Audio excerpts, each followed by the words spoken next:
barrel basics. What can be these pinch points and how do you take care of those? So first, we're just going to acknowledge the different barrels and all the areas that you can run into trouble. Once you've done a few of them, will become more and more obvious to you. We'll look at a standard barrel configurations. You'll have bushing barrel configuration, and then you'll have full barrel configurations.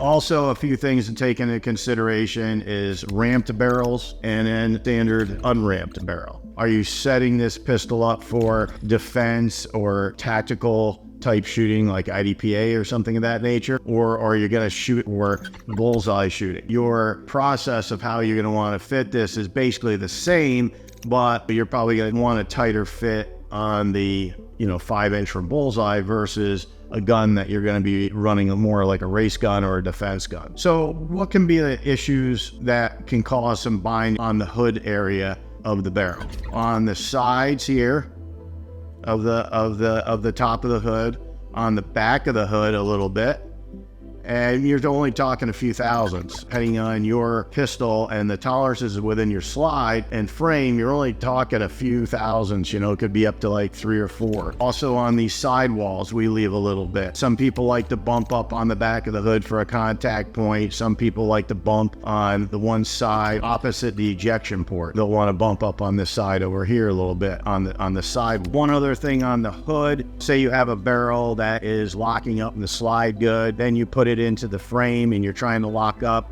and when you're almost into battery, you can feel a ka-clunk, ka-clunk, ka-clunk. You'll see again heavy rub marks.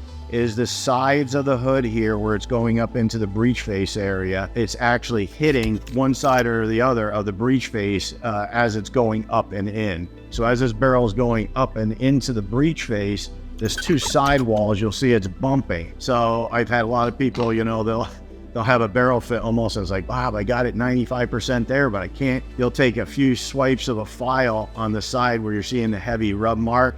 Make sure you have a little bit of corner break on the sides, and boom, smooth as silk right in the battery. It's just those little things you want to watch for. I've seen people struggle, and some people struggle for days or weeks, and they're like, gee, I still can't seem to get this.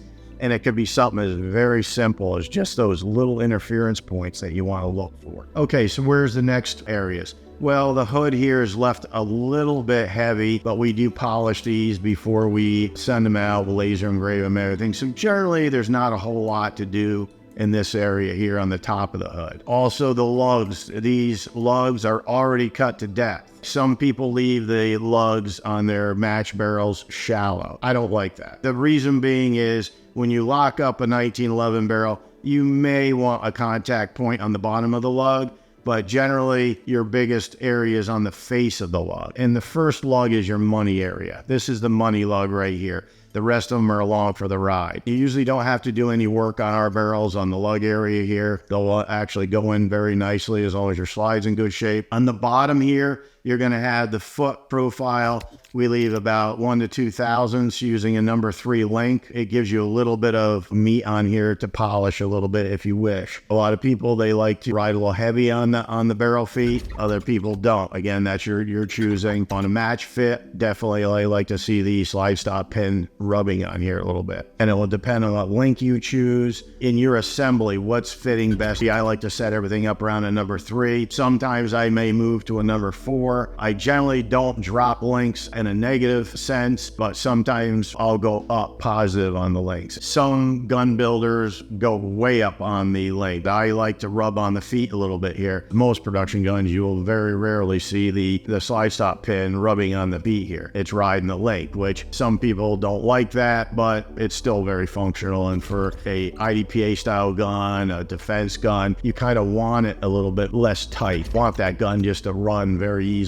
You're looking at shooting apple baskets versus, shooting dimes. The application is different, so you're going to set that barrel up so it's a little bit freer moving, so it can just run, find its home every time it's trying to lock up, feed real well, and do what it's supposed to do and protect you. That's one thing you want to take in consideration as you're fit in your barrel. You know, one of the questions when the gentleman would put his slide stop into the link, the slide wouldn't move forward. Everything would jam up in the gun. He may have a couple of issues. One, the link is shorter center to center, so you're hanging up on the actual barrel feet themselves. I've seen people send in guns that they've actually did nothing to their gun other than change a slide stop, and now they're telling me, the barrel doesn't want to lock up right, or the whole slide won't lock up right. Well, the slide stops also have tolerances on this pin diameter, and a standard pin diameter is around, 198 thousandths. A lot of match pins you'll find right around 199, 200 thousandths. So that couple of thousandths could be what's actually binding you in this area here. Generally, it's just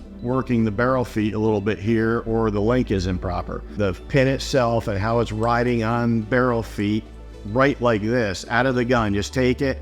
I put my thumb against it on the link, and I just see I get a little bit of resistance like that, and that's what I like to feel. You get too much resistance, you're going to have jamming problems. You're going to have feeding problems. You're going to have a lot of issues. Where else can you have interference issues on this hood? Depending on slide manufacturers, clearances within the slides and tolerances. Sometimes on the sides here, you'll end up getting some heavy rubbing. On bigger calibers, say like a 10 millimeter or 45, a lot of times it won't matter so much because there's so much momentum when you fire. It'll still operate, lock up halfway decent. But when you look at, say, the 9 millimeter, one thing you do have to account for is taking out a lot of the resistance in the assembly. That way it will operating smoother, not going to have as many jams or problems locking up. So if you do have heavy rubbing on the sidewalls, you can polish that down a little bit. Also, depending on how it's making contact with your frame, the belly area down in here will make contact with the frame barrel bed on a standard frame, and even on a ramped frame, sometimes you're hitting a little bit heavy there. It wants to rest down inside there. That's the proper way. But because of the tolerances, again, a little bit more material here, a little bit more material on the bottom of the barrel, you may be locking up real heavy on that. So you may want to polish this area in here a little bit on the barrel bed. Then you'll polish this area in on the bottom here a little bit. So now we're going to move on to the front of the barrel, okay? Whether it's a bull barrel or a bushing style. Here's another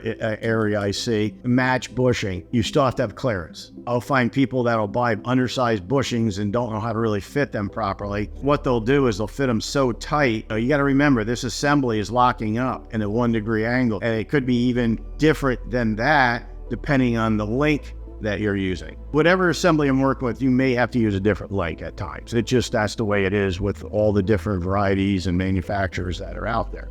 But I try to stay right around that number 3 in the beginning and set up anything I'm working on with a number 3 link is what I try to do always in the beginning. If you're setting it up with a number 3, because it's not going up so high in the back, you may be able to get away with a little bit less clearance on the bushing itself, on the internal diameter of the bushing, and it won't bind, and you'll still get good lug engagement all the way up. How do you feel if a barrel is binding? Just in the slide, without it locking up in the frame, you'll actually be able to feel it spring, and it's fighting you a little bit, and you can actually feel it. Then you'll take a few thousandths off in the barrel bushing area itself, and then boom, you'll feel it's like, oh wow, I'm not getting that spring effect anymore of the barrel. And when you have an assembly that's fit too tight, you have binding issues. The dynamics of your gun, whether it's a pistol, rifle, whatever, if you have binding issues, your lockup's not going to be consistent. It's going to continue to change the dynamics of the gun. The more you fire, the more it tries to find home. It's not just wearing the parts in somewhat, it's also fighting itself because it wants to go fully in the battery and it's not. That dynamic is going to change and your accuracy is going to change. Those are things I look at and try to make sure, get all those little quirks out before you settle down and start shooting the pistol off. So that's what the bushing area you want to make sure does have some flex.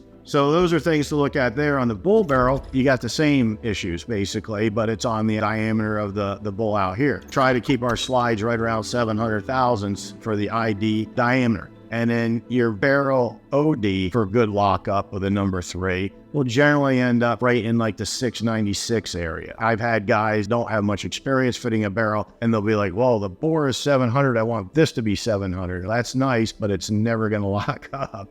When this gets too tight out here, you'll end up with a binding situation back here. You don't want that on a defense gun because it's not going to run well. It's not going to be reliable. And even on target guns, you really don't want that. The other considerations, if you have a ramp cut, you'll generally be hitting right here on the shelf. This is a Wilson-Nolan ramp cut, so you have the flat right here that you'll generally be hitting on. Sometimes you'll hit on this back section here on a Clark Para-style. You got a little flat down here where you may have a contact point. Sometimes on this radius here, if you get a little contact on this ledge down here, that's all good. So that's not an issue either. And I thank you for joining us.